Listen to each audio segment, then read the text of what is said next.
Bien, estimados amigos, tengan todos ustedes muy buenas noches. Es un gusto saludarles. Bienvenidos a la sesión académica programada para el día de hoy, ¿sí?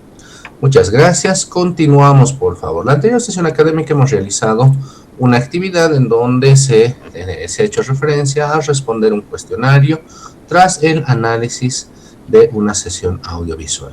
Cuando hablamos específicamente de ecología, estimados colegas, tenemos que entender de que este concepto nos hace referencia a todos aquellos elementos que interaccionan dentro de un ecosistema, es decir, plantas, animales, seres humanos como tal, factores físicos como ser el clima, como ser la hidrología, como ser la topografía, de una determinada región, como ser el factor suelo, también son parte del contexto ecología, en donde se estudia específicamente las interacciones entre elementos físicos y elementos biológicos como tal dentro de un ecosistema.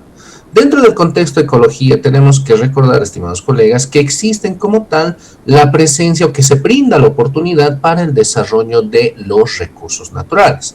Y cuando hablamos de recursos naturales hablamos de aquellos elementos, en este caso, que son producto de la naturaleza, es decir, de todo aquel elemento que ha sido producido de forma natural, sin la intervención del hombre. Y todos estos elementos, tanto el ecosistema como los recursos naturales, se desarrollan dentro de un contexto denominado medio ambiente. Y en ese marco, cuando hablamos de medio ambiente, hablamos de todo aquello que nos rodea dentro de lo que es específicamente el planeta Tierra, ¿ok? Ecología, interacciones entre seres vivos y escenario, en este caso físico y biológico, recursos naturales, todo aquello que ha sido creado sin la intervención del hombre, es decir, de forma natural, y estos dos elementos se desarrollan dentro del contexto denominado medio ambiente, es decir, todo aquello que nos rodea. Hacer referencia, estimados colegas, que en el marco de la introducción de la ecología como tal, tenemos que entender que la misma parte específicamente de las ciencias naturales. Las ciencias naturales se dividen en dos elementos claramente diferenciados. Ciencias exactas, por un lado, en donde encontramos a la matemática, la física, la química, la lógica y otras ramas y disciplinas. Y por el otro lado, las ciencias biológicas, que son propias de la biología. En ese marco nos vamos, por favor, a las ciencias biológicas y encontramos elementos cruciales en términos de la biología hace referencia a qué es la vida, respondiendo a los fenómenos naturales que sintetizan o en este caso que hacen referencia a qué es la vida como tal, qué es un ser vivo, cuáles son las cualidades de los seres vivos específicamente. Y la biología como tal, estimados colegas, como vemos en la presentación, se divide en diferentes ramas principales y otras ramas. Dentro de las ramas principales de la biología encontramos a la botánica, encontramos a la zoología y encontramos a la ecología, la misma que investiga, como indican, las interacciones de organismos y su medio ambiente. No se olviden, por favor, cuando hablamos de ecología como tal, hablamos de las interacciones, del conjunto de interacciones de los organismos vivos con el medio que los rodea o su medio ambiente. Después, dentro de las ramas principales, encontramos también a la genética, a la microbiología, a la anatomía y a la fisiología. Y en otras ramas, hoy por hoy un poco más tecnológicas, estimados colegas, encontramos a la biología molecular, encontramos a la bioquímica, encontramos a la taxonomía, a la bioética, la entomología, oceanografía, paleontología y la bioingeniería. Pero rescatar, estimados colegas, que el presente concepto específicamente nos lleva a hablar de la ecología. Cuando hablamos de ecología, estimados colegas, necesariamente tenemos que comprender de que la misma ha tenido un proceso de evolución en términos de lo que es el dictamen de sus conceptos, el dictamen de los lineamientos específicos que lo direcciona y el contexto general, en este caso, de las características que nos permiten a todos los seres vivos interaccionar. Entre ello encontramos específicamente la presencia de ciertas figuras que destacan en términos de lo que es la antigua Grecia en la figura de Aristóteles, siendo que Aristóteles habría sido uno de los principales promotores de la ecología como tal, estableciendo aspectos relacionados a las observaciones dentro de un ecosistema, a la interacción que existe entre, por ejemplo, las plantas, el suelo, los animales herbívoros al consumir especies vegetales y particularmente los procesos de reproducción que se realizan en un ecosistema y las características que figuran en términos de lo que es el modelo presa-depredador, que posteriormente habría sido perfeccionado por Lotka-Voltaire, ¿sí? En ese marco, Aristóteles nos indica que la ecología tiene sus raíces, nos da a conocer específicamente, y la data histórica nos indica que la ecología particularmente tiene raíces en la filosofía griega como tal, en donde en la etapa antigua se destaca la figura de Aristóteles y Teofrastro específicamente, los cuales habrían realizado el primer compendio en términos de descripciones de interacciones entre plantas, animales y su hábitat como tal. Por el otro lado, ya unos años después, ya en la etapa contemporánea, vemos de que se acuña de forma específica el término ecología por primera vez en 1866, y eso ha sido promovido en este caso por Ernest Haeckel, el cual establece en este caso por primera vez el concepto de ecología, hablando específicamente de que el concepto de ecología describe a las relaciones entre los organismos vivos y su medio ambiente. Este concepto, destacado específicamente por el alemán Ernest Haeckel, establece y fija cronológicamente ya de forma oficial el término ecología en 1866, destacando a esta palabra como al estudio de las relaciones entre los organismos y su medio ambiente. Posteriormente, ya en los siglos XVIII, siglos XIX, las figuras relevantes en términos de lo que es específicamente el concepto de la ecología, la evolución de las especies, y los naturalistas como von Humboldt, Darwin y Wallace específicamente, realizan observaciones fundamentales entre las especies y los procesos evolutivos. Este tipo de preceptos, estimados colegas, hacen las aportaciones a ampliar el concepto de ecología en términos modernos, incorporando elementos como la sucesión ecológica, es decir, cuando un bosque de pronto empieza a evolucionar y totalmente es reemplazado por otro tipo de especies que tienen mayores características afines para desarrollarse en un ecosistema. Por el otro lado, los procesos de competencia que existen tanto entre especies vegetales y especies, en este caso flora y fauna como tal, haciendo referencia de que la flora, en términos de su desarrollo y para buscar su evolución, logran en este caso promover competencia entre las especies, y esto lo vemos específicamente, por ejemplo, en un bosque, en donde de pronto la maleza empieza a competir con las especies forestales, generando en este caso la invasión de malezas como tal a las especies forestales, tratando de llegar a las copas de los árboles con la finalidad de recibir rayos solares y por ende promover y lograr desarrollarse, ¿sí? Y por el otro lado vemos que la competencia entre depredadores dentro de un ecosistema, específicamente especies carnívoras, también está presente.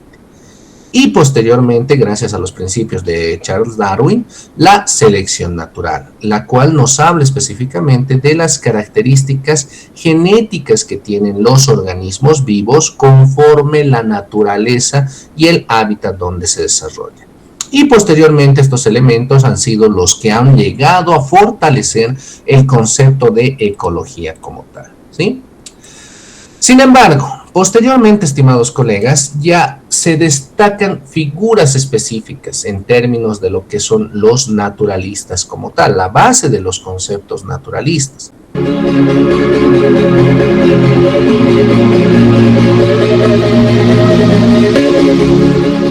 La historia de la ecología. Vamos a conocer la historia de la ecología, una ciencia fundamental que estudia el desarrollo de los seres vivos con el medio ambiente. Precisar el concepto de ecología y conocer desde cuándo se habla de esta ciencia.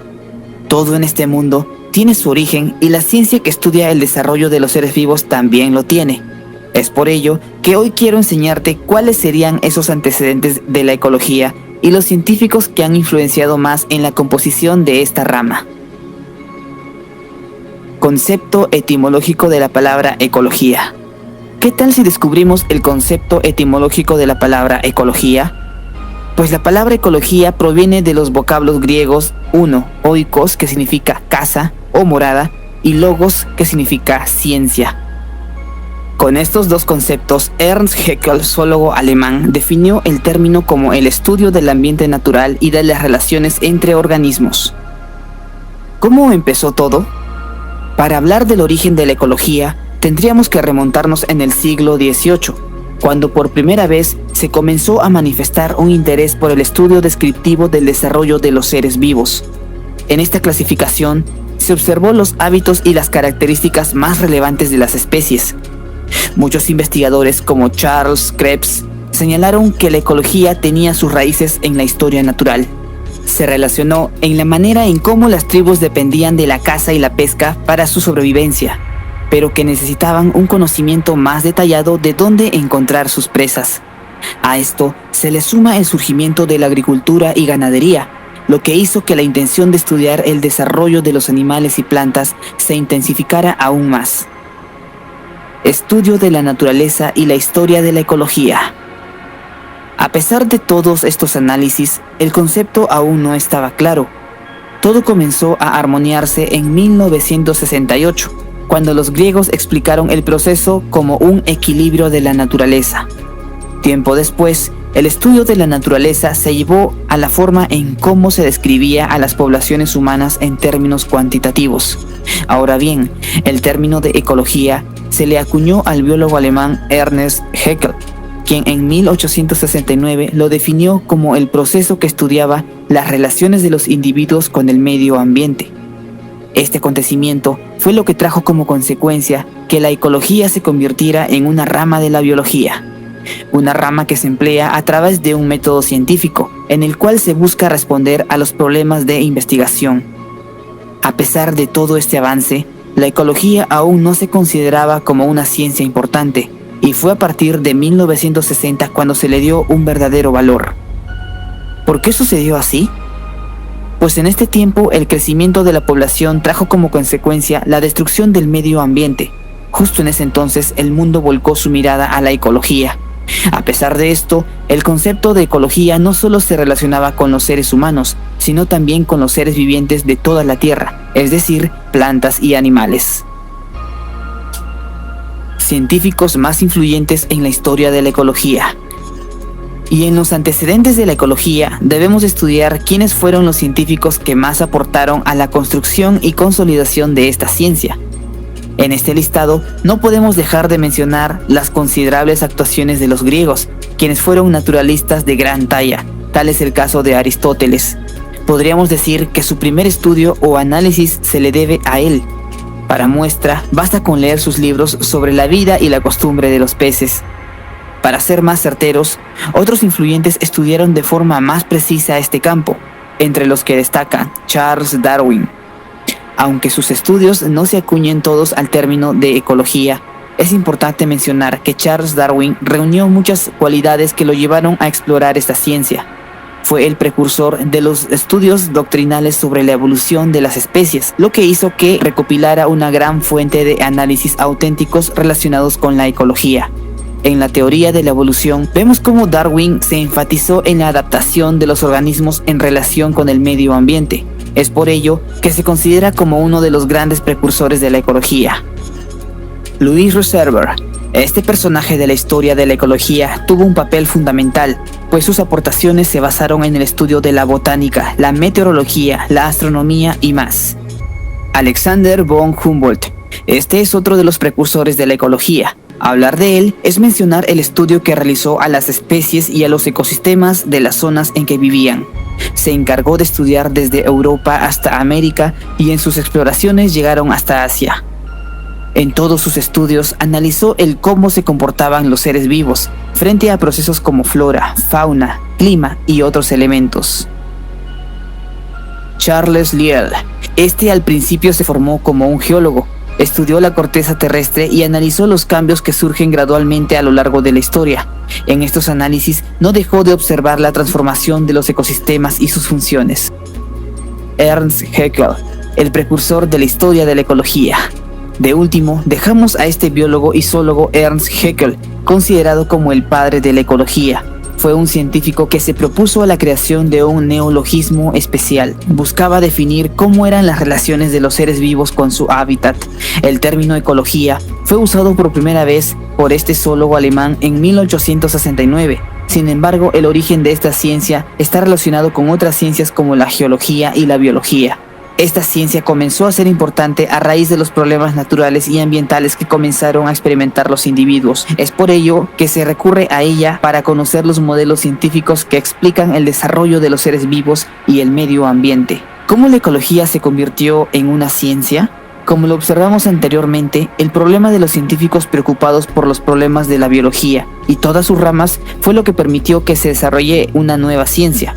En este caso, era la ciencia especializada en el análisis de las relaciones de los organismos con sus ambientes abióticos. El estudio de muchos científicos y ecólogos fue lo que logró que la ecología se diferenciara de una ciencia de la biología. El papel principal sería estudiar a los organismos vivos en su medio físico. Como verás, el camino ha sido muy largo, pero de lo que no cabe ninguna duda es que la ecología se ha convertido en una ciencia muy importante dentro de la actividad humana. La necesidad que han tenido diferentes científicos, diferentes investigadores en complementar aspectos relacionados a la biología, que es propiamente el estudio de la vida, es la necesidad de conocer las interacciones de la vida como tal. Y es ahí en donde aparecen figuras desde Grecia, aparecen figuras franceses y la figura principalmente de Charles Darwin, que hace referencia a lo que es la evolución de las especies dentro de lo que es un medio como tal, en términos de lo que ya es las condiciones ecosistémicas, y posteriormente el alemán Ernst Haeckel, que establece y consolida particularmente el concepto de ecología. Nótese que tal cual el video también lo destaca, la necesidad que surge en términos de comprender este tipo de procesos es particularmente el que orientó a que se promueva y nazca como tal una nueva ciencia destacada y específicamente denominada ecología, la cual tiene su contexto en términos de el estudio de las interacciones entre los seres vivos y su medio ambiente. Cuando se habla de interacciones, estimados colegas, se habla de todo tipo de relación que un organismo vivo tiene con su, en este caso, medio ambiente. Llámese acciones relacionadas a la alimentación, llámese acciones relacionadas a la reproducción, llámese acciones relacionadas a la generación de alimento, llámese acciones relacionadas al uso y aprovechamiento de los recursos naturales, llámese en este caso interacción relacionado al concepto en este caso de la convivencia de los seres vivos dentro de un ecosistema. ¿Sí? Bien, continuamos entonces, estimados colegas. Posteriormente vemos de que la ecología, ya que una vez se fundamenta, ya que nace particularmente dentro como una ciencia específica en el estudio de las interacciones de los seres vivos con el medio que los rodea, la figura de naturalistas claves específicamente promueven aspectos mucho más profundos en términos de las investigaciones que se hacen en términos del concepto ecología como tal. Y es ahí en donde nacen las figuras específicamente de, por ejemplo, en este caso, Émile Zola, el cual específicamente en el siglo XIX permite el surgimiento de las bases naturalistas, principalmente en dos ámbitos, como ser la literatura, la ciencia, pero incorpora en este caso corrientes relacionadas a todos los aspectos sobrenaturales, es decir, aquellos fenómenos que particularmente son proporcionados por la naturaleza y que particularmente promueven lo que es una ciencia en términos de conocimiento. ¿A qué nos referimos esto? Émile Zola, específicamente un francés, establece, estimados colegas, las relaciones sobrenaturales de un ecosistema, es decir, aquellas situaciones como ser inundaciones, como ser olas de calor, conocer en este caso ataque de plagas y enfermedades y su incidencia sobre el ecosistema, estableciendo la existencia de una interrelación en donde de pronto el ecosistema logra desestabilizarse y al desestabilizarse genera efectos desfavorables al medio ambiente. Y es por ello que específicamente establece este tipo de aspectos sobrenaturales enmarcados dentro de las corrientes que establece el naturalismo que Émile Zola está promoviendo. Posteriormente, en el siglo XX, estimados colegas, aparece el surgimiento en este caso, del concepto de ecosistemas específicamente a través de Arthur Tansley, el cual en 1935, tal cual nos indica la diapositiva, propone específicamente que los organismos y su entorno físico forman sistemas integrados con flujos de energía y ciclos de nutrientes. Lo interesante de las investigaciones que propone Arthur Tansley es que incorpora en este caso una base mucho más científica, una base relacionada a la física, a la química y a los procesos energéticos y a la existencia de ciclos de los nutrientes, llámese ciclo del nitrógeno, ciclo del carbono, ciclo del fósforo, etcétera, dentro de lo que es un ecosistema, estableciendo en este caso procesos mucho más técnicos, mucho más aritméticos, específicamente en términos de los cálculos y de los procesos geoquímicos que acontecen dentro de un ecosistema. Posteriormente, específicamente, estimados colegas, se consolida el concepto de ecología en el siglo XX cuando se incorporan en este caso ya herramientas cuantitativas.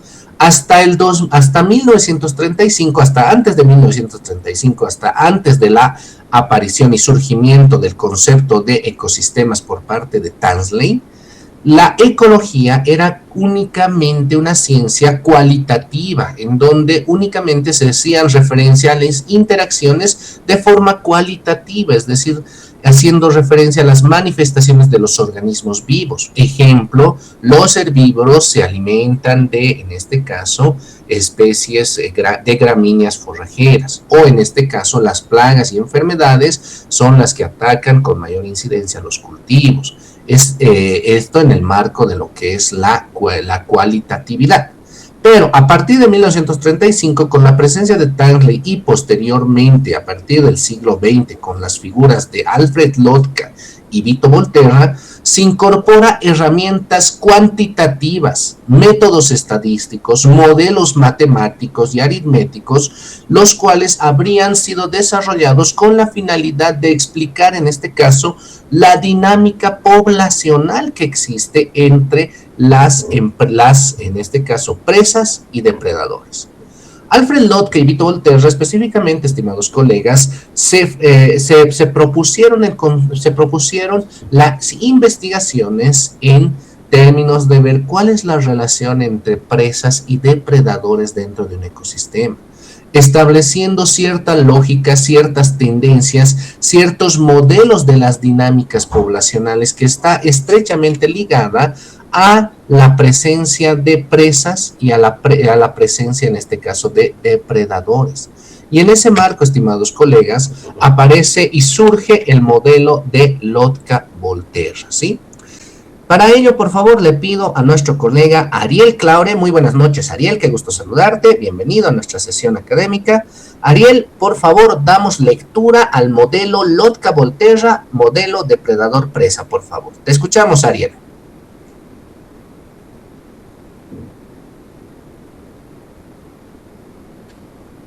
Buenas noches, Ariel Claure, ¿estamos en sala?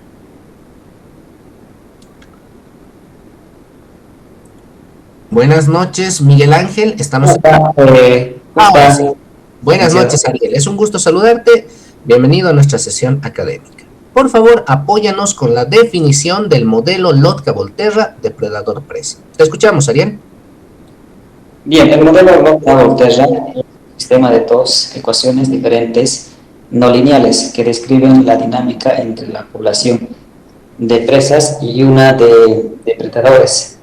Las ecuaciones modelan cómo el crecimiento de la población de presas depende de su tasa de crecimiento en ausencia de depredadores y de la cantidad de depredadores.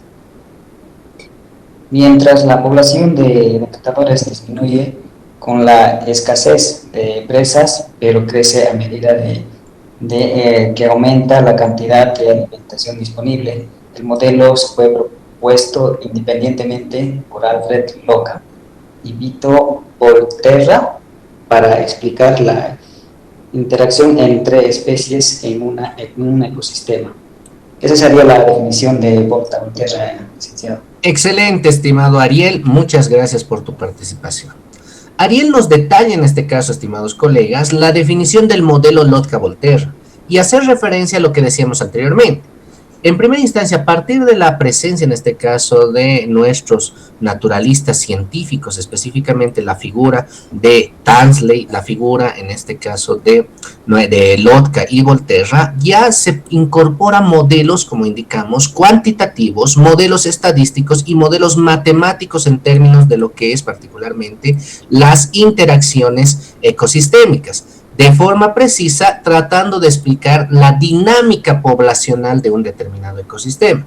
Y a través de ello surge la tendencia del modelo Lotka-Volterra, el cual establece en este caso el sistema de dos ecuaciones diferenciales. Hacer referencia a que las ecuaciones diferenciales tienen relación en este caso en promover tendencias del comportamiento de una determinada situación o de un determinado fenómeno.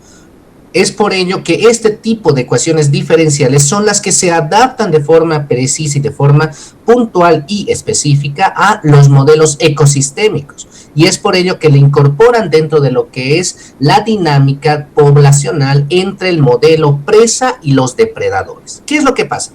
Lotka y Volterra vieron particularmente que un ecosistema está fuertemente influenciado, estimados colegas, por dinámicas de competencia, por dinámicas relacionadas a la sobrevivencia.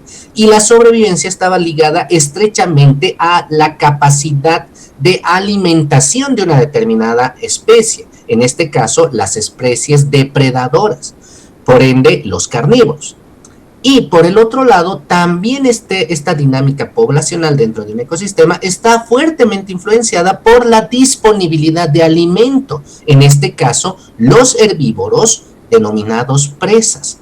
Entonces, cuando Lotka-Volterra empiezan a realizar su análisis y empiezan a una ecuación netamente aritmética, incorporarla en el contexto ecosistémico como tal, se explica de forma precisa la dinámica poblacional que existe dentro de un ecosistema, modelando en este caso el crecimiento de la población de presas, el mismo que es proporcional al crecimiento o a la disminución, ausencia de depredadores.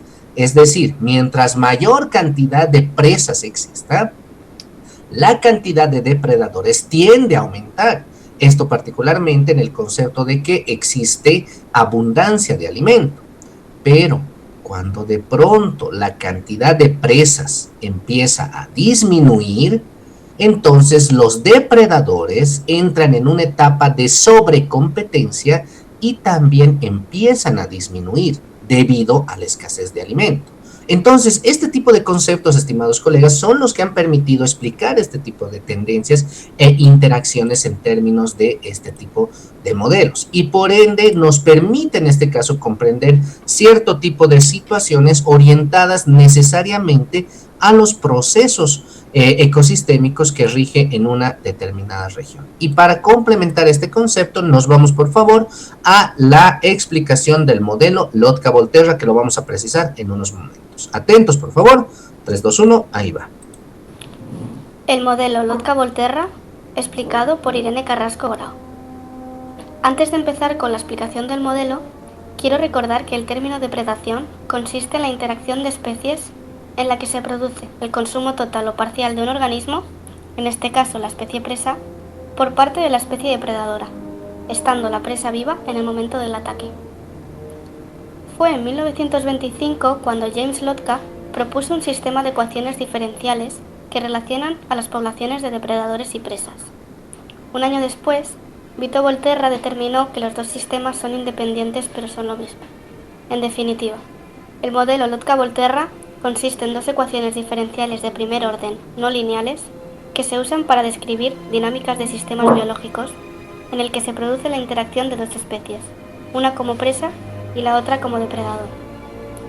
La primera ecuación se corresponde con las presas o conejos de campo en este ejemplo. Esta ecuación se interpreta como que el cambio de número de presas está determinado por su propio crecimiento menos la tasa de encuentro con la especie depredadora. Se asume en este modelo que las presas tienen suministro de comida ilimitado por tiempo definido y se reproducen exponencialmente a menos que exista algún depredador. El término beta xy de la ecuación determina el encuentro entre las dos especies y su interacción. Por otra parte, la segunda ecuación se corresponde con la especie depredadora, en este caso los linces. Esta ecuación se interpreta como el crecimiento de depredadores por la caza de presas, menos la muerte por causas naturales de los depredadores. El término delta xy de la ecuación representa el crecimiento de los depredadores en función del consumo de presas, y el término gamma i representa la muerte natural de los depredadores de forma exponencial. Por ello, es necesario que a mayor número de depredadores, el número de presas aumente para mantener la población. Por tanto, el encuentro entre las dos especies beneficia a una, los linces, y perjudica a otra, los conejos de campo. Este sistema propone para la especie presa que su crecimiento es positivo en ausencia de depredadores, y a la vez su crecimiento dependería de su tasa de natalidad. Esto es lo contrario para una especie predadora como son los linces, ya que estos en ausencia de conejos se extinguirían por falta de alimento, generando de esta manera una dependencia hacia la presa. Las poblaciones de ambas especies se relacionan debido a la dependencia generada al ser la presa y el depredador, es decir, las poblaciones están en crecimiento y en decrecimiento, uno dependiente del otro, formando así un ciclo con el tiempo. Esta situación establece una estabilidad neutra de los ciclos, ya que continúan indefinidamente en caso de ausencia de perturbaciones. Por tanto, teóricamente, ni presas ni depredadores desaparecen, ya que se produce una regulación mutua de las poblaciones. En este modelo, el crecimiento de la presa está limitado únicamente por la depredación, y el depredador es un especialista extremo que únicamente sobrevive con esta presa. Para acabar, al resolver este sistema matemáticamente, se puede observar de manera gráfica el comportamiento de las poblaciones de las dos especies, dependiendo una de la otra, como ya hemos mencionado anteriormente. De esta manera, se determina la disminución o crecimiento de las poblaciones en función del tiempo.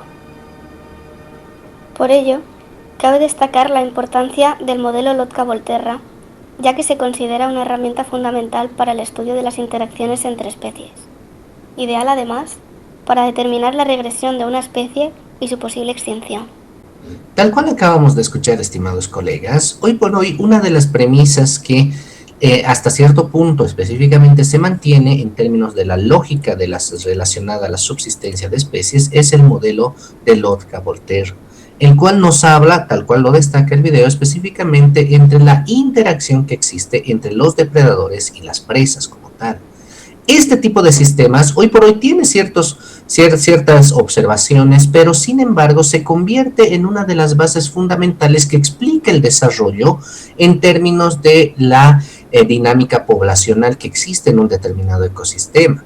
De pronto vemos que gracias al modelo de Lotka-Volterra, a la dinámica poblacional que existe entre las presas y los depredadores, vemos y justificamos la capacidad de autorregulación de un ecosistema, de pronto generando gran cantidad de alimento en términos de presas, lo cual a través de la ecuación diferencial establece en este caso la aparición de mayor cantidad de depredadores, debido a que las condiciones y las características que el ecosistema brinda para el desarrollo de depredadores es favorable, haciendo referencia a la existencia y a la disponibilidad de alimentos.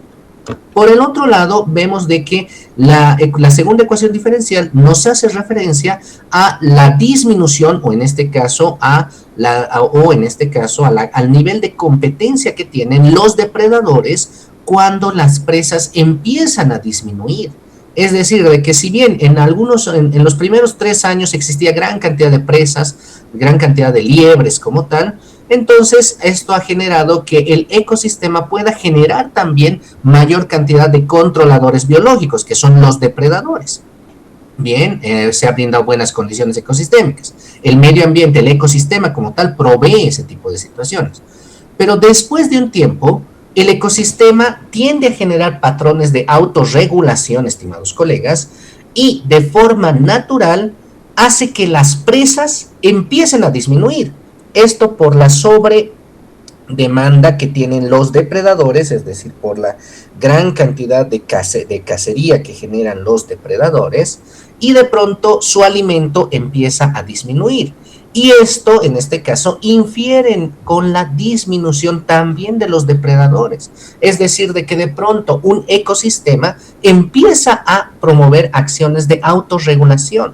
Y este tipo de modelos, este tipo de sistemas, no solamente lo vemos en la temática depredador-presa, también lo vemos en la existencia particularmente de las especies flora silvestre. Cuando de pronto vemos que gran cantidad de follaje, gran cantidad de cultivos se generan en una determinada región, el ecosistema brinda la posibilidad para que esa gran cantidad de masa vegetal que se está generando en un ecosistema empiece también a disminuirse. Y es ahí en donde el mismo ecosistema brinda la posibilidad para que, por ejemplo, plagas y enfermedades acontezcan dentro de ese ecosistema, con la finalidad de que las plagas y enfermedades empiecen a disminuir el exceso de sobreproductividad que existe en un determinado ecosistema. Eso desde el punto de vista ecológico, muy distinto al concepto agronómico, en donde vemos que existe una batalla constante entre lo que es la lucha contra plagas y enfermedades. Y ello se da hasta que de pronto se ve que la presencia de plagas y enfermedades habrían arrasado con todo lo que es un cultivo, habrían arrasado con lo que es una determinada situación o condición ecosistémica, y de pronto el mismo medio ambiente busca o propone un escenario para regular este exceso de latencia en términos de plagas y enfermedades. Uno de ellos es, por ejemplo, la modificación de patrones climáticos.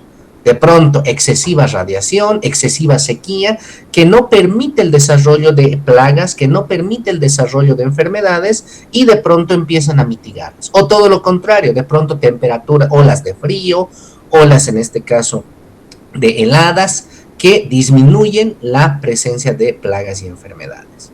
Hacer referencia que dentro del modelo Lotka-Volterra, lastimosamente el hombre es el único que infiere y que lastimosamente desestabiliza este tipo de patrones específicamente regulados por el ecosistema. Colegas, y por eso estamos iniciando con el modelo Lotka-Volterra, el cual hasta hoy, desde todo punto de vista modificado o complementado, explica muchas de las relaciones y de los patrones de autorregulación que tiene un ecosistema, en donde de pronto existe una situación de, por ejemplo, sobrepoblación de los seres humanos, sobre el ecosistema, sobre los ecosistemas. Hoy por hoy, estimados colegas, ya la especie, el género Homo sapiens como tal, como todos sabemos, está generando una gran sobrepresión sobre los ecosistemas. Y vemos, estimados colegas, que de pronto acontecen manifestaciones, ya sean climáticas, ya sean en este caso geológicas, ya sea presencia de plagas y enfermedades, o en este caso de enfermedades o pandemias que particularmente acontecen dentro del, pensando en este caso dentro del escenario netamente natural, que tienden a generar situaciones en términos de la disminución o la regulación de la población humana en el planeta. En un momento vamos a analizar esto con un poquito más de detalle en términos de lo que es específicamente el modelo de Lotka-Volterra. Y para seguir, por favor, ilustrando, vemos la siguiente imagen. Por favor, es bastante cortita, pero iniciamos también contigo, por favor, estimado colega Carlo, el análisis a las preguntas que voy a hacer tras ver el presente video. ¿Sí? Atentos todos, por favor. 3, 2, 1, ahí va.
A ver, bien, ha sido bastante cortito, pero a ver, ¿qué es lo que pasa? De pronto, imagínate por favor, Carlos, o todos los colegas, nosotros estamos, por ejemplo, en un equipo de supervisión, y de pronto tenemos la meta de realizar una variante del diseño geométrico de un proyecto carretero. Entonces nos vamos a hacer mediciones, nos vamos a campo abierto, y de pronto, con nuestra brigada topográfica, nos topamos con este escenario. Vemos directamente un escenario bastante natural. La pregunta, estimado Carlos, ¿qué acción tendríamos nosotros como personas que estamos ahí a unos metros de esta escena que, pues la vemos tan dramática, tan cruda? Toda la razón, efectivamente ese tipo de escenarios se lo ve en la etapa de ejecución de los proyectos cuando se promueve lo denominado fragmentación del ecosistema. La fragmentación ya acontece cuando se incorporan factores como ser ruido, contaminación de agua, desestabilización del suelo y toda aquella actividad, emisiones gaseosas a la atmósfera y toda aquella actividad que efectivamente genera la construcción de un proyecto, ¿sí? Pero eso es a futuro. De pronto, el día de hoy, por ejemplo, nos vamos a buscar el mejor alineamiento y nos hemos topado con ese escenario. Entonces, sobre ello era el análisis, ¿sí? A ver, y para ir continuando, por favor, el análisis, alístense para participar. Vemos también este pequeño escenario, por favor, que tal vez es, bastante humanitario, pero quiero, por favor, escuchar su participación. Atentos, por favor, claro que sí. Con mucho gusto, estimado Hugo, contigo iniciamos el análisis tras ver el presente video. A ver, lo vemos, por favor. We're just kids when we fell in love, not knowing what it was. I will not give you up this time, darling, just kiss me slow. Your heart is all I own, and in your eyes you're holding mine. Baby, I'm dancing in the dark with you between my arms, barefoot on the grass, listening to our favorite song. When you said you looked a mess, I whispered underneath my breath, but you heard it, darling, you. Bien, antes de iniciar el análisis de este videito que hemos visto también, este pequeño videito, les comento que me he dado el trabajo de rastrear un poquitito, tratando de ver de que no sea inteligencia artificial ni nada de ello. Y pues de pronto acontece, sí, rememoranzas, acontece ya cierto tipo de respaldos en donde se hace referencia de que existe este tipo de situaciones, en donde de pronto hemos visto un cachorro de lobo moribundo, que por acciones en este caso relacionadas al clima ya estaba a punto de fallecer.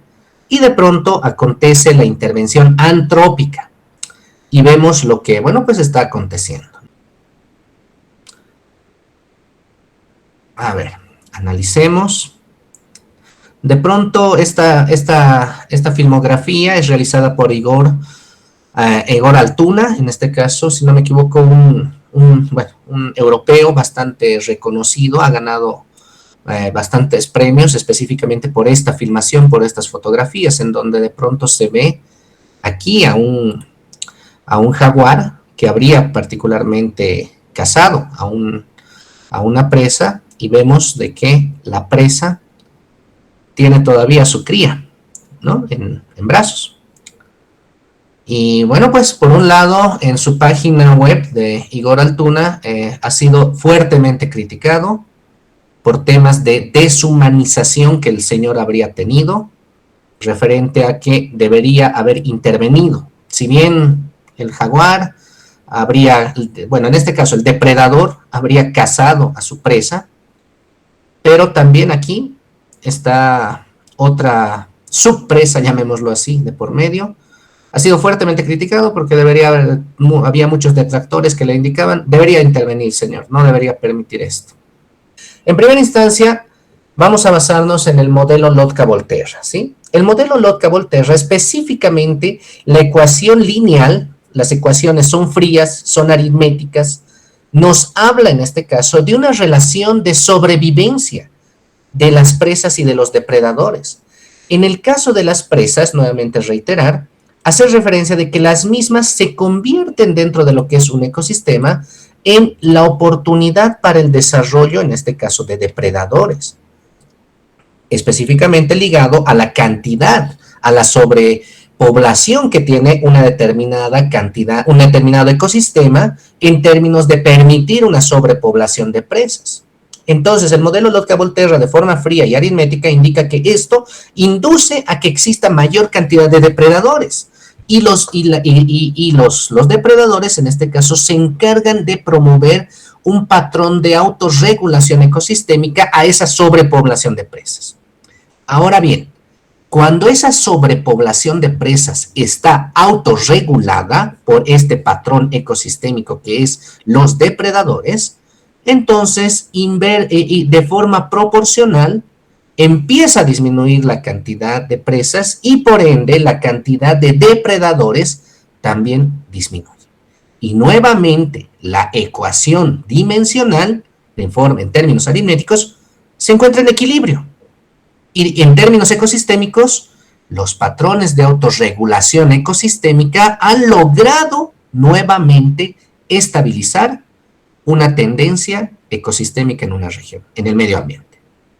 Eso por un lado, eso es lo que nos dice el modelo Lotka-Volterra. Ahora bien, cuando de pronto nosotros ya, como seres humanos, y eso lo vemos, el modelo Lotka-Volterra claramente lo hemos visto en el primer video, el guanaco y en este caso el puma andino, ¿no? El cual directamente lo ha cazado para su alimentación, para su sobrevivencia. El segundo video, ¿qué es lo que hemos visto?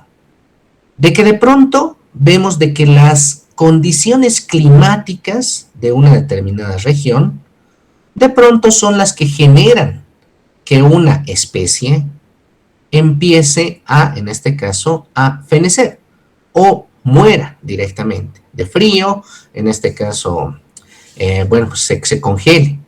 Pero esta situación es intervenida por la acción del hombre, en donde en primera instancia, si bien humanitariamente promueve el salvataje de esta pequeña cría de lobo, induce a una domesticación forzosa, es decir, de que si bien en algunos casos, y muy oportunamente los colegas han hecho referencia a la temática en este caso, bueno, pues reintroducir a un santuario de vida silvestre, en donde de pronto vemos de que esa especie ya ha perdido la capacidad de sobrevivir de forma natural y por ende ya tiene que ir a un bioparque, por ejemplo, con términos humanitarios, porque ya de pronto el hombre habría intervenido. Aquí vemos todo lo contrario, de que de pronto la acción antrópica, si bien al inicio humanitariamente logra salvar a este cachorrito que estaba congelado y está a punto de morir, lo obliga a la domesticación. Claramente el video se ve en donde lo enjaula, lo vuelve dependiente del alimento en este caso, que su propietario o su amo, en este caso, le empieza a suministrar agua, alimento, y después incluso altera la dinámica alimenticia. Claramente en un momento se ve de que hasta el mismo dueño le da papitas fritas o chips o Pringles, si no me equivoco, a este animalito. Y de pronto corrompe una tendencia natural. Una especie silvestre como lo es un lobo, habría nacido dentro de lo que es la temática ecosistémica para volverse doméstico y para tener dependencia a ese nivel de, en este caso, el género Homo sapiens. Entonces, ahí vemos, estimados colegas, nuevamente utilizando las premisas ecosistémicas, modelo Lotka-Volterra, en donde lastimosamente se ha corrompido una tendencia natural. El ecosistema como tal, a través de olas de frío, naturalmente, nuevamente les indico, busca la autorregulación de una especie que se encuentra en sobrepoblación. Por un lado, algunos decían, lamentablemente, aunque nos duela, no podríamos intervenir. Deberíamos dejarlo que muera, me decían en algún curso taller. Pero otros me decían, no, ingeniero, por favor, ya estamos en la época moderna, tenemos que ser más humanos, más empáticos. Teníamos que salvarlo, yo estoy de acuerdo, indica con él, es un héroe para mí el señor, que se lo ha llevado a su casa, al final le ha salvado la vida, nos decía.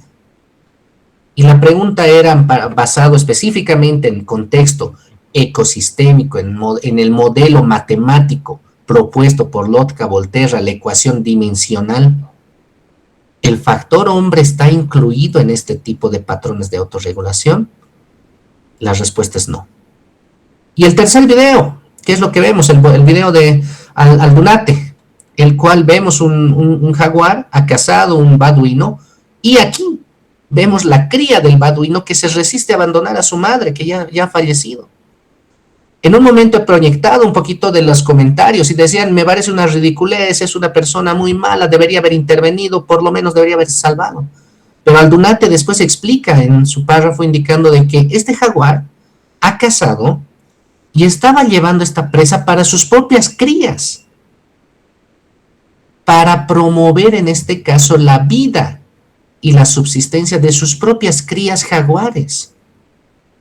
Entonces, de pronto hasta ahí vemos que el señor Aldunate ha respetado el modelo Lotka-Volterra, en donde establece particularmente una ecuación dimensional en donde el factor humano, factor antrópico, el hombre, dicho de otra forma, no está incluido. Y ha permitido que se cumpla el modelo en términos de presa-depredador y el depredador que alimenta a sus crías. Este tipo de escenarios, estimados colegas, de pronto, y muchas gracias a todos los que han participado, suena frío, suena particularmente bastante, en algunos casos me han dicho, no somos humanos al establecer este tipo de escenas. Pero sin embargo, estimados colegas, el ecosistema, si de pronto percibe que este tipo de modelo es intervenido por la acción antrópica, encuentra otra forma para nuevamente buscar una autorregulación. Y ahora sí, estimados colegas, nos vamos al escenario contemporáneo.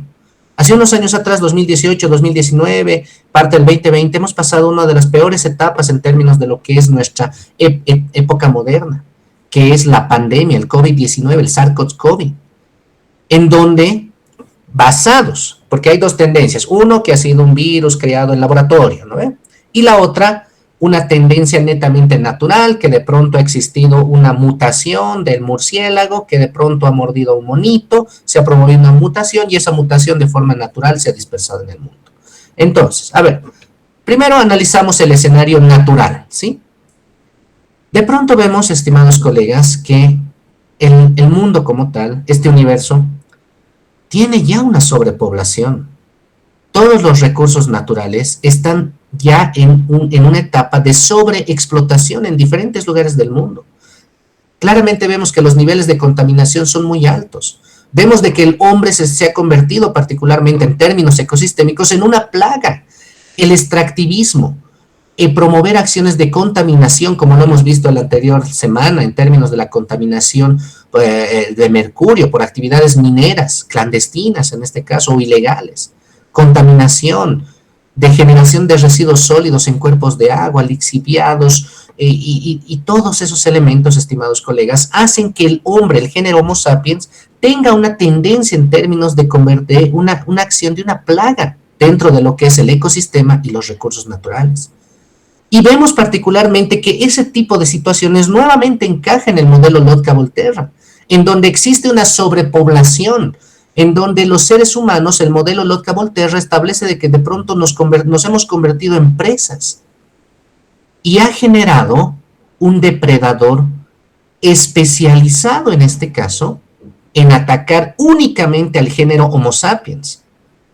Fíjense un poquito y ahora sí analizaremos ese tipo de tendencias. De pronto se ha generado un agente viral que únicamente tenía incidencia sobre el género Homo sapiens. no sobre especies mamíferos, silvestres, no sobre de forma específica en términos de carnívoros, herbívoros o insectos, no, sino directamente sobre el género Homo sapiens. Y peor aún, de pronto que dentro del género Homo sapiens, en términos de la primera pandemia, el SARS-CoV identificaba a las especies vulnerables dentro del género Homo sapiens, personas de la tercera edad, personas con hipertensión, personas con enfermedades de base, y de pronto que menos probabilidad de afectación a niños recién nacidos, eran casi inmunes, mujeres y hombres en una etapa, en este caso, adulta. Vemos, estimados colegas, que de pronto el ecosistema empieza a generar acciones que autorregulan ese tipo de sobrepoblación. Pregunta, estimada colega, y pregunta también para todos, Román, nos apoyas también. Si consideramos la aplicación del modelo Lotka-Volterra, en donde el género Homo sapiens a nivel mundial se ha tipificado como presa, y de pronto el SARS-CoV, el COVID-19, se ha convertido en depredador, ¿ha sido correcto que el mismo hombre, a través de su tecnología, genere la vacuna? Genere esa vacuna que nuevamente fragmente esa ecuación dimensional del modelo Lotka-Volterra. Les voy a retransmitir, por favor, un poquito de lo que hemos discutido allá en Francia, en términos de lo que es un coloquio internacional sobre ecosistemas y el desarrollo de especies antrópicas. Lamentablemente, el modelo Lotka-Volterra, estimados colegas, que aún efectivamente inspira y aún se convierte en una de las bases fundamentales para explicar ciertas tendencias que acontecen en nuestro ecosistema e incluso con nosotros, con los seres humanos, para empezar nos muestra una tendencia bastante fría, de que el ecosistema, ya de forma gradual, busca la forma de autorregularse. Y eso va a acontecer en todo momento y en toda situación y en toda etapa. Es decir, antes el ecosistema ha buscado siempre autorregular, de pronto no existía gran cantidad de personas que sobreaprovechen un ecosistema y ha generado abundancia de ecosistema, ha generado abundancia de vegetación, abundancia de presas para alimentos, ríos, agua, minerales, etc. De pronto ya ha venido, se ha permitido la generación el desarrollo del género Homo sapiens y otras especies que han permitido en este caso su desarrollo. Y ahora estamos particularmente en una etapa de sobrepoblación a nivel mundial. En ese marco, siguiendo particularmente la dinámica del coloquio que hemos llevado adelante, vemos de que sí se habría vulnerado, se habría interrumpido lo que es un modelo ecosistémico que es latente hoy, que es latente mañana y que es latente también en el futuro. Es decir, en el momento en que nosotros, ya sea por cuestiones de procesos evolutivos, en términos de utilizar nuestra ciencia, nuestra tecnología para garantizar la subsistencia del género Homo sapiens sobre la faz de la Tierra, de pronto hemos fragmentado, hemos interrumpido el modelo Lotka-Volterra. Pero vemos, estimados colegas, que el género Homo sapiens no ha ganado la lucha, no ha frenado como tal la guerra que tenemos contra las enfermedades virales. Hoy por hoy, estimados colegas, el ecosistema lo único que ha hecho es ceder un poco y nuevamente va a buscar la forma para que los seres humanos regulen su población. Eso es un modelo aritmético, es un modelo ecosistémico, es un modelo incluso apocalíptico que muchas veces lo habríamos discutido, pero vemos que lo único que hemos hecho con la generación de las vacunas es promover las condiciones para que el virus, el virus como tal, el COVID, el SARS-CoV como tal, pueda mutar. Si nosotros como seres humanos hemos desarrollado una capacidad de adaptación y con nuestra tecnología hemos promovido aspectos de evolución, por el otro lado, los virus también están logrando evolucionar. Y esta guerra constante que se va a tener contra las enfermedades va a seguir. Y de pronto,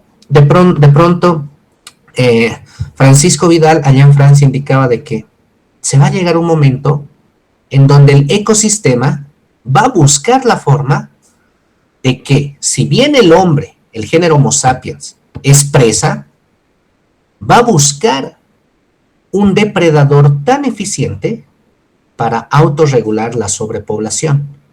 ¿Y cuál sería ese regulador tan eficiente y tan experimentado? El mismo género Homo sapiens. Es decir, el hombre presa y el mismo hombre depredador. Y eso, lastimosamente, estimados colegas, se ve muy cerca en términos de los fenómenos que se ven, fenómenos geopolíticos, guerras, hambrunas, en donde el hombre particularmente se torna en generador de enfermedades biológicas en laboratorio contra el mismo hombre. Es una situación, estimados colegas, que dentro de lo que es el modelo Lotka-Volterra particularmente se lo sigue estudiando y nuevamente se le da validez en términos de generar procesos de autorregulación.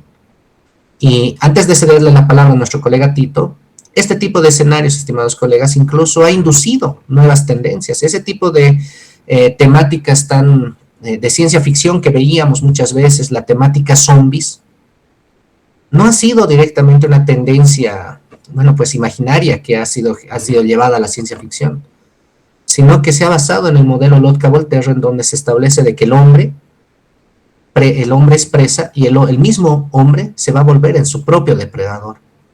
Y por el otro lado, en donde las enfermedades, los patógenos, los virus, las bacterias, de pronto tienen esa capacidad de generar ese cambio en el género Homo sapiens. Lastimosamente, por ejemplo, el virus de la rabia tiene y genera trastornos psicológicos muy cerca a lo que es específicamente la tendencia de los zombies que vemos en ciencia ficción.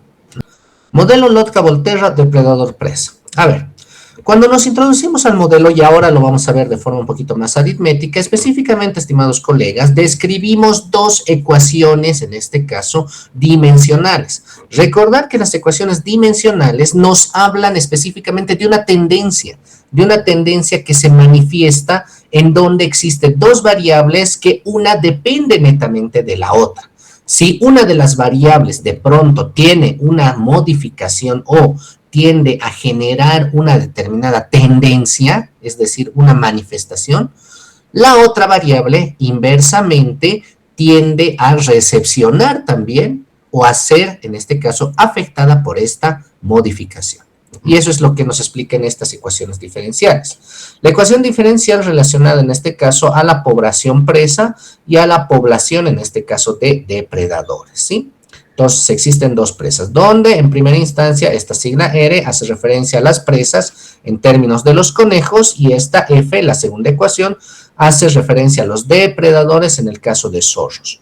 La temática A, específicamente el subíndice A, hace referencia a la tasa de crecimiento de los conejos, es decir, a la tasa de crecimiento poblacional que tienen las presas, y B, el factor B en este caso, hace referencia a la tasa de depredación, es decir, cuál es la capacidad y la eficiencia de depredación que tiene un determinado depredador, en este caso los zorros. El subíndice C hace referencia a la mortalidad de los depredadores y el subíndice D a la eficiencia de conversión específica, ¿sí? Entonces, para ello, por ejemplo, vamos a generar condiciones de análisis iniciales, en donde se establece, por ejemplo, una población de 40 presas, por ejemplo, y 9 depredadores, ¿ok? Entonces, estamos viendo un ecosistema, una determinada unidad geográfica en términos ecosistémicos que tiene como carga animal en términos de presas, 40 conejos, ¿ya? Y tiene 9 zorros como depredadores, ¿ok? Cuando aplicamos particularmente la fórmula como tal, vemos específicamente que la tendencia entre lo que es presas y depredadores empieza a tener ciertas relaciones en términos de lo que es la aritmética que se genera.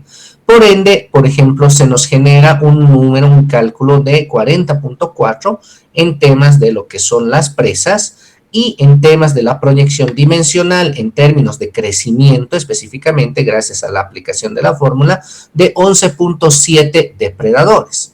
Ese tipo de tendencia es el punto de inicio, estimados colegas, para la proyección en términos de la presencia de presas. Nótese que mientras más con color azul se incrementa el número de presas, de pronto llega un momento en donde los depredadores empiezan a gozar de esta cantidad excesiva de presas hasta incrementar en este caso su tasa de depredación. Es decir, aquí con color rojo, los zorros, los depredadores ya empiezan a manifestar su eficiencia de depredación con un número alto de presas.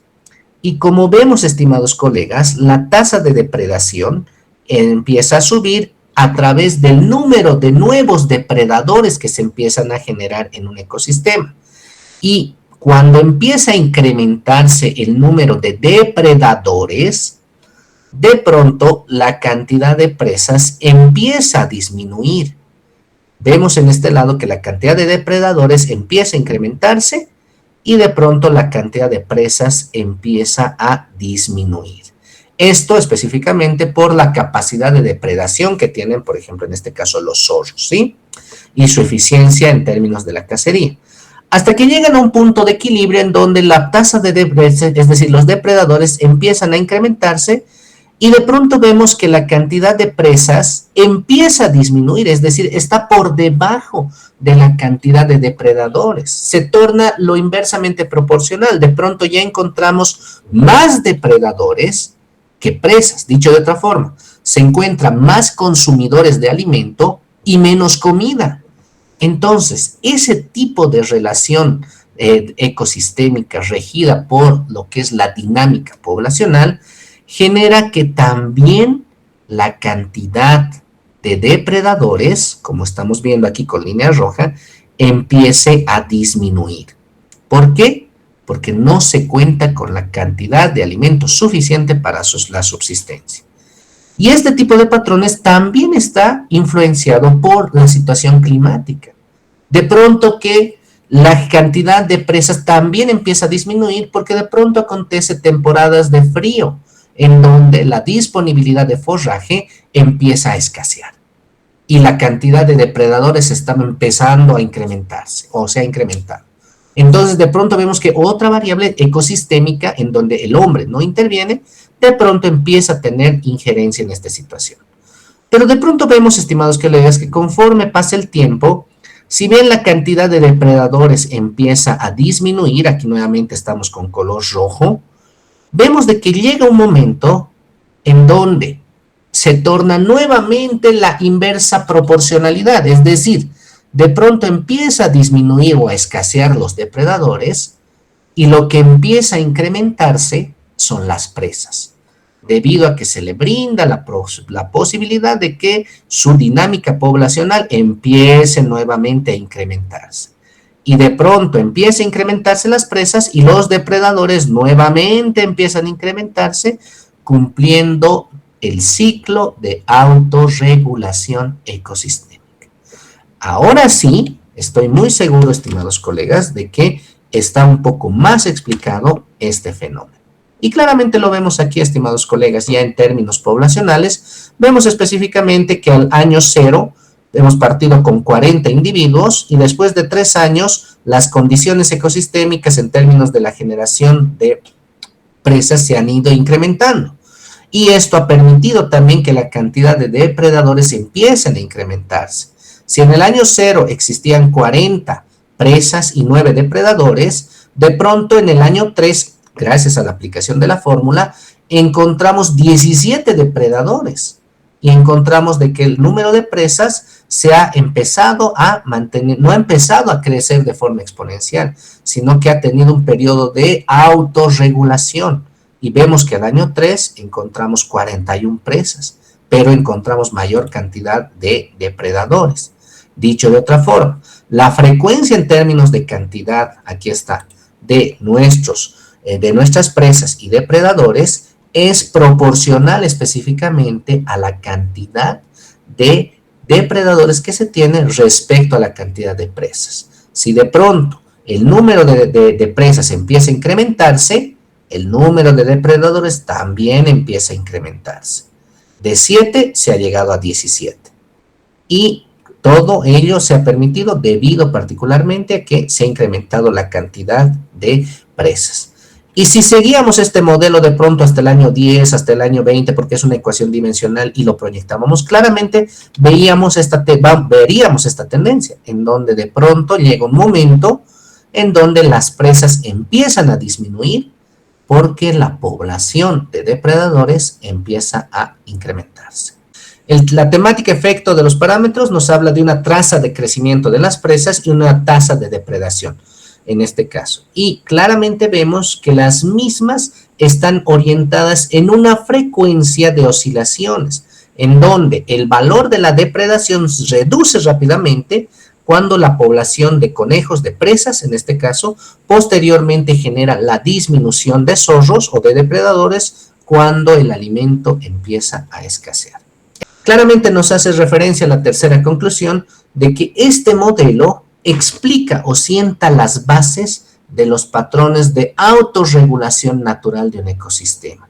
Y este modelo es totalmente transversal a escenarios climáticos, a escenarios microbiológicos, a escenarios modelo depredador-presa, a escenarios, en este caso, desarrollo de especies vegetales dentro de un ecosistema. En donde, cuando existe mayor cantidad de presas, por efectos ecosistémicos se busca la autorregulación y el mismo ecosistema se encarga de autorregular. Es una base este modelo para comprender de forma fundamental las interacciones que acontecen en un ecosistema, únicamente basado en este primer ejemplo en el modelo depredador-presa, demostrándonos, dice, la importancia de los parámetros ecológicos en la estabilidad y en la evolución de las poblaciones. Este tipo de modelos, estimados colegas, ha formado parte de muchos análisis que hace tiempo atrás hemos realizado a través de lo que es específicamente la Administradora Boliviana de Carreteras, cuando nos tocó promover o ser parte, en este caso, de proyectos relacionados, por ejemplo, a la construcción de la carretera, el diseño, en este caso, para la construcción de la carretera pavimentada, por ejemplo, pues, de San Ignacio, Puerto Ganadero, en donde veíamos que al lado de la carretera, dentro del derecho de vía, de pronto existía gran cantidad de especies silvestres, que producto de las inundaciones y producto del préstamo lateral que se hace para lo que es elevar el terraplén, se habría generado camellones que colindan y que acompañan todo el tramo carretero, y en esos sectores se ha acumulado gran cantidad de lagartos. En ese sentido, se ha hecho particularmente un análisis ecosistémico en términos de proyectar la dinámica poblacional de esa especie. Y es ahí en donde se establecía particularmente una tendencia en términos de una sobrepoblación, en este caso, de especies como ser lagartos. Y lastimosamente no debido a una acción natural, sino lastimosamente a una intervención antrópica, que es las obras de mantenimiento y conservación vial, que han generado el préstamo lateral en el derecho de vía y han generado camellones que han atrapado a estas especies. En ese marco, ya el fundamento ecosistémico en términos de análisis de fauna silvestre que ejecutamos con CIRA allá en Trinidad, dictaminaba específicamente que sí, ese tipo de intervención antrópica tenía que ser subsanada también por otro tipo de intervención antrópica, que es el traslado de fauna silvestre. Y en ese marco, estimada Laura, tal cual has dado lectura, este tipo de análisis lo hemos incorporado en el estudio de evaluación de impacto ambiental, en donde fundamentábamos que el préstamo lateral ha sido particularmente ocasionado por acciones antrópicas. Y ahora el tema de la medida de mitigación ambiental, que es el traslado de fauna silvestre, también estaba respaldada y tenía que ser intervenida por una acción antrópica. En ese marco hemos hecho con CIRA bastantes estudios, identificado áreas para realizar el traslado de fauna silvestre y liberarlas en condiciones ecosistémicas, sugiriendo de que exista un patrón de autorregulación natural, en donde el hombre únicamente ha hecho el traslado de fauna silvestre, toda vez de que el mismo hombre habría generado lastimosamente las condiciones para que esas especies queden atrapadas en esas fosas que se han excavado por temas del préstamo lateral. ¿Ok? Procesos, ahora sí, estimados colegas, vemos que la ecología como tal es un campo bastante interesante, bastante profundo en términos de la temática, y ahora nos toca hablar de los procesos de remediación y recuperación ambiental. Si bien, estimados colegas, vemos de que lastimosamente el hombre, las actividades antrópicas que se generan son las que determinan lastimosamente niveles de contaminación, niveles altos de generación de partículas suspendidas totales a la atmósfera, emisiones gaseosas a la atmósfera, que de pronto superan los límites permisibles establecidos por NOVA en el marco del reglamento en materia de contaminación atmosférica, reglamento en materia de contaminación hídrica como tal y otros. Acontece una situación que va de la mano de promover acciones positivas en términos de fortalecer la tendencia ecosistémica, de que el medio ambiente, si bien busca la forma de autorregularse, de pronto las actividades antrópicas exponencialmente generan una desestabilización del ecosistema. Es por ello que el mismo hombre debe promover acciones para que el ecosistema pueda tener condiciones de autorregeneración. Y es ahí, estimados colegas, que de la mano del concepto de ecología partimos ahora sí a los procesos de remediación y recuperación ambiental. Cuando hablamos, estimados colegas, de procesos de recuperación y de remediación ambiental, en primera instancia hablamos en este caso de un conjunto de técnicas, hablamos de un conjunto de acciones que van orientadas necesariamente a eliminar, por un lado, las condiciones contaminantes, a reducir las condiciones contaminantes y a neutralizar las condiciones contaminantes que se habrían generado en un determinado medio ambiente.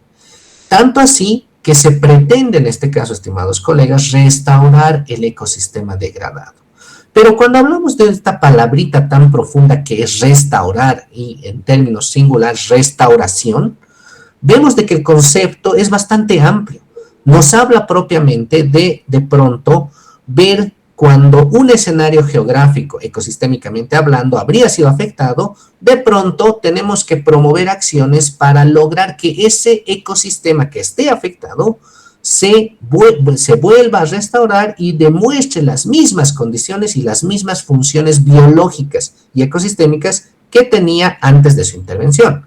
Es decir, si de pronto yo en un terreno construyo, de pronto perforo un pozo petrolero, se acaba el petróleo, lo cierro, de pronto tengo que orientar y realizar acciones para que ese fragmento de suelo en términos ecosistémicos queden restaurados, es decir, de que si había interacción biológica ahí, tiene que volver la interacción biológica. Si existen especies forestales, tienen que volver las especies forestales. Y tiene ese ecosistema que demostrar una completa reconstitución ecosistémica. Pero vemos de que ese tipo de acciones lastimosamente son bastante profundas y complejas al momento de realizarlo. Es por ello de que se busca en este caso promover todas las acciones que a la larga, con el paso del tiempo, el propio ecosistema logre retomar sus condiciones de autorregulación, lo que hablábamos anteriormente, ¿ok? Entonces, en ese marco, estimados colegas, partimos con los procesos de remediación ambiental. Cuando hablamos de la remediación ambiental, estimados colegas, nos enfocamos específicamente a tratar la contaminación que hoy por hoy existe. Es decir, cuando hablamos de remediación, no puedo hablar en este caso de acciones que están pasando, que van a pasar a futuro, sino el término hace referencia, y esto en ingeniería ambiental aplicada lo vemos, de que la remediación ambiental se enfoca a tratar, a remediar, a solucionar, en este caso, las condiciones contaminantes actualmente existentes. De pronto, acontece en este momento un derrame de hidrocarburos en un cuerpo de agua, entonces el término que tenemos que utilizar aquí es remediación, porque es una acción contaminante que en este momento está aconteciendo. Y dentro de lo que es la remediación ambiental, encontramos específicamente 4 tipos de métodos probados y eficientes en términos de su aplicación. El primer método nos habla de la bioremediación.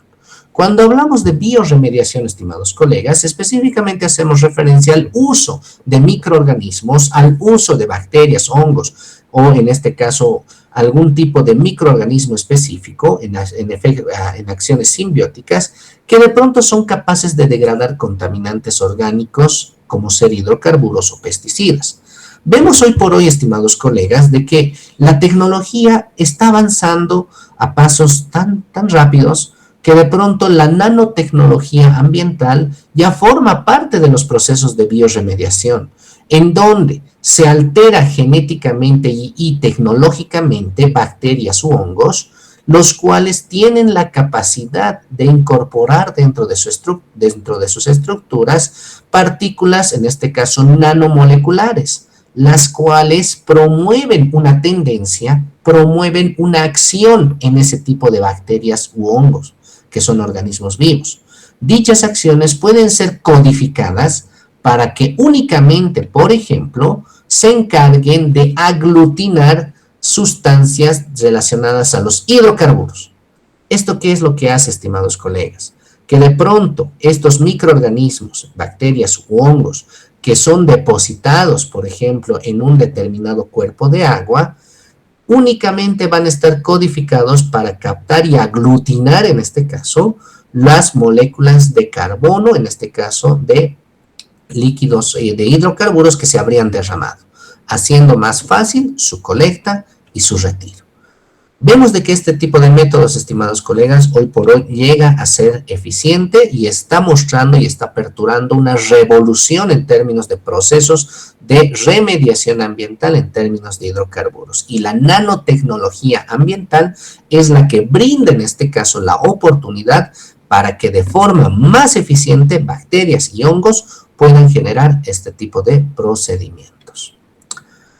Fitorremediación. La fitorremediación, estimados colegas, hoy por hoy también es un método de remediación ambiental, en donde, como su nombre lo indica, claramente utilizamos el empleo de plantas que absorben e inmovilizan, en este caso, los contaminantes.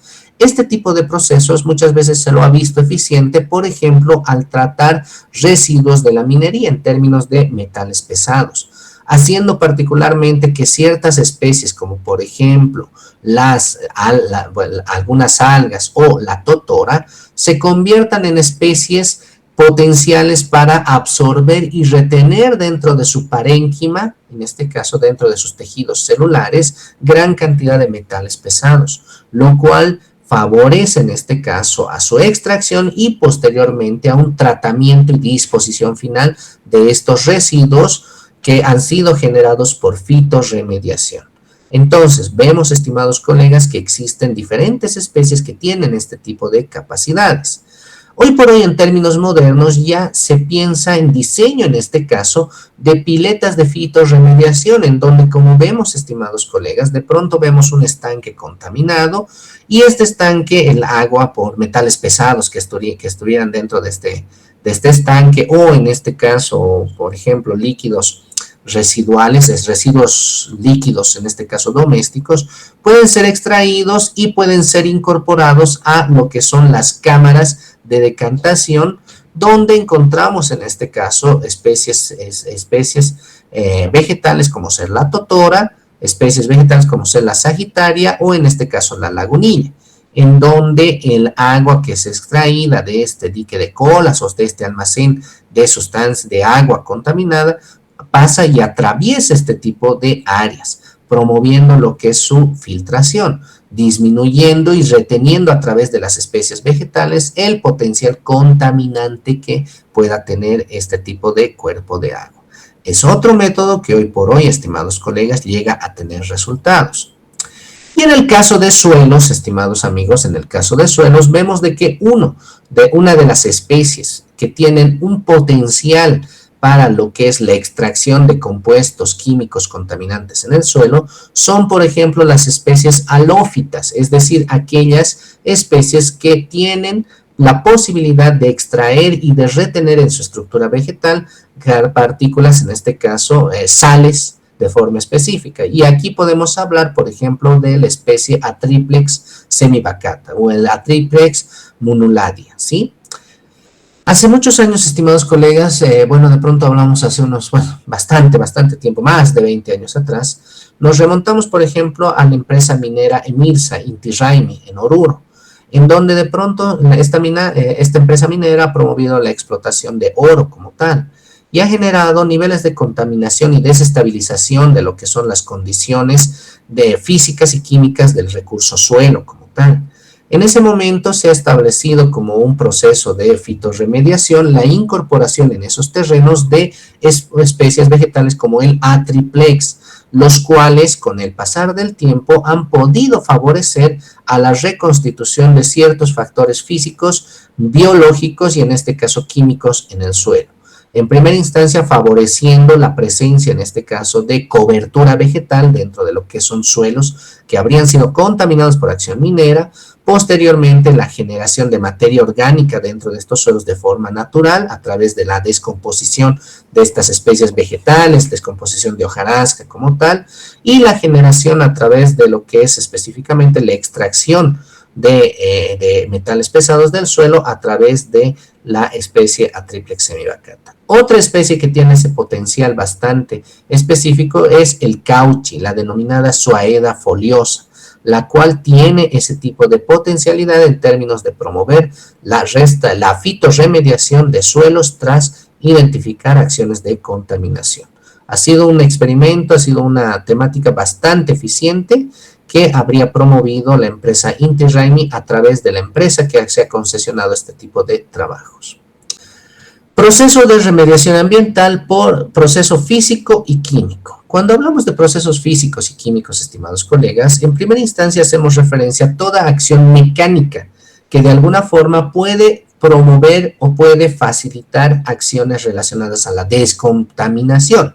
Acción mecánica como ser el retiro de la capa de una determinada fracción de suelo, como estamos viendo en diapositiva, promover la incineración de ese suelo con la finalidad de volatilizar los compuestos químicos o contaminantes que habría retenido ese recurso suelo como tal, o por el otro lado, en términos químicos, promover la neutralización del suelo, promoviendo de que el pH de ese suelo, que por ejemplo tenga condiciones ácidas debido a la presencia de sulfuros, que como efecto residual de la minería, puedan neutralizarse a través de la incorporación de cal y puedan en este caso lograr un pH estable entre 6 y 8 y ese tipo de condiciones permiten naturalmente su bioremediación, ¿ok?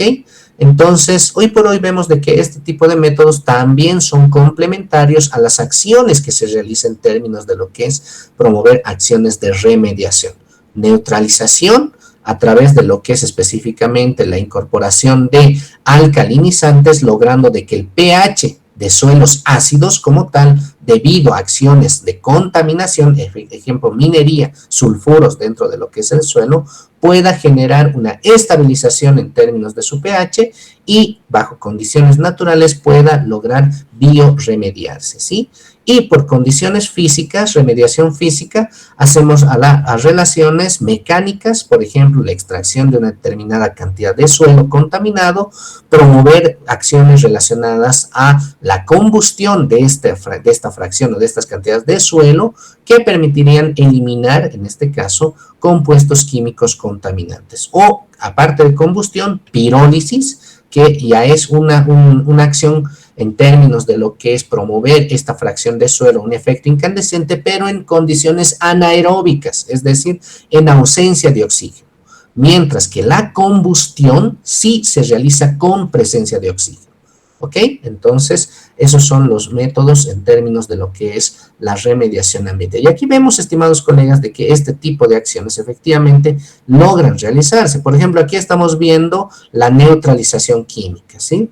En donde suelos que por efecto, en este caso de la agricultura, se han tornado extremadamente ácidos por la acción de la utilización permanente de gran cantidad de químicos, específicamente compuestos nitrogenados, de pronto han elevado bastante su pH y con la finalidad de que el mismo tenga condiciones para que otras especies perennes o arbustivas o arbóreas se desarrollen sobre este terreno, se ha promovido enmiendas en términos de lo que es la neutralización química con cal, bajando el pH y buscando que exista una estabilización del suelo y se promueva la plantación de especies silvestres como parte de la remediación ambiental, ¿sí? Otro proceso de remediación ambiental es específicamente el tratamiento de aguas contaminadas. Y esto aquí tiene que ver la relación o la interacción de procesos biológicos, procesos físicos y químicos de toda sustancia tóxica. Y aquí estamos hablando de las famosas plantas de tratamiento de aguas residuales, las cuales promueven en este caso en primera instancia un tratamiento físico a través de la filtración, a través de la captura de los lodos, decantación, posteriormente tratamientos químicos a través de lo que sería la cloración, eliminar gran cantidad de microorganismos patógenos que promoverían daños a la salud y al ecosistema, y posteriormente en este caso procesos biológicos en términos de lo que es la eliminación de este tipo de microorganismos, específicamente hablando de las coliformes fecales que tendrían cierto nivel de incidencia y de peligrosidad para la salud en términos de su consumo y también para lo que es el ganado doméstico como tal, ¿sí? Reiterar de que, los procesos de la instalación y construcción de las plantas de tratamiento de aguas residuales o aguas contaminadas forma parte de la remediación ambiental, porque se trata de descontaminar o de tratar la contaminación existente en el momento, ¿sí? Cuando hablamos de recuperación, hablamos específicamente de los siguientes procesos. Establecemos específicamente condiciones naturales de un ecosistema, es decir, buscamos reestablecer las condiciones naturales de un ecosistema. Y ahí hablamos de forma tácita de la reforestación con especies nativas, la reforestación, la forestación, la restauración de humedales, de ríos, la recuperación de suelos erosionados a través de lo que es la incorporación de especies vegetales, la reintroducción de especies animales o vegetación. La importancia de este tipo de procesos es tanto de recuperación y de restauración, es de proteger la biodiversidad, mejorar la calidad ambiental y reducir los riesgos a la salud humana.